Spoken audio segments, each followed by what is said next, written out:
Le monde ne tourne pas rond. Avec l'insolite, Geoffrey vous le prouve.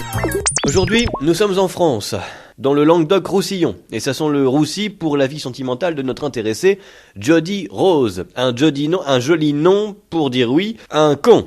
Ah oui, cette femme s'est mariée avec un pont. Le pont du diable. Ah bah souvent on le dit, le mariage c'est l'enfer, au moins elle savait dès le début. Ils sont donc ensemble jusqu'à ce que la mort les sépare, mais qu'en sera-t-il pour eux quand on sait que le concept d'un pont, c'est bien de relier ce qui est séparé. Dans son discours, elle explique qu'il a tout pour plaire, qu'il est fort et silencieux. Oui, enfin bon, c'est un pont, qu'il est loyal. Ça fait 600 ans qu'on marche dessus, on peut donc dire effectivement qu'il est loyal, en gros il fait bien le boulot, c'est vrai. C'est un pont.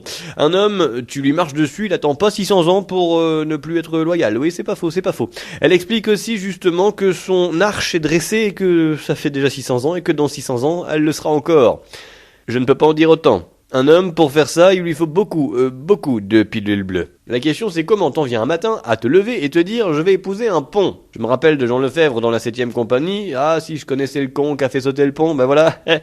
Nous on connaît la conne qui saute le pont. Mais on rappellera bien sûr qu'on sort couvert, donc c'est ce qu'on appelle un saut à l'élastique, s'envoyer en l'air au bout d'un bout de caoutchouc. Le pont lui date du 14e siècle, un très vieux pont.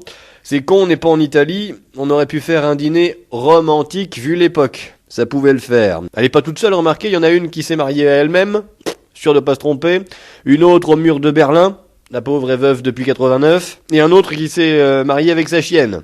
Pourquoi pas. Il y a même une grand-mère qui s'est mariée avec son petit-fils. Je rappellerai juste que nous sommes en 2014, un papa et un papa, ou alors une maman et une maman ont du mal à se marier, mais pour le reste, apparemment, il n'y a pas de problème. Alors moi, prêtre Geoffrey, vive les mariés!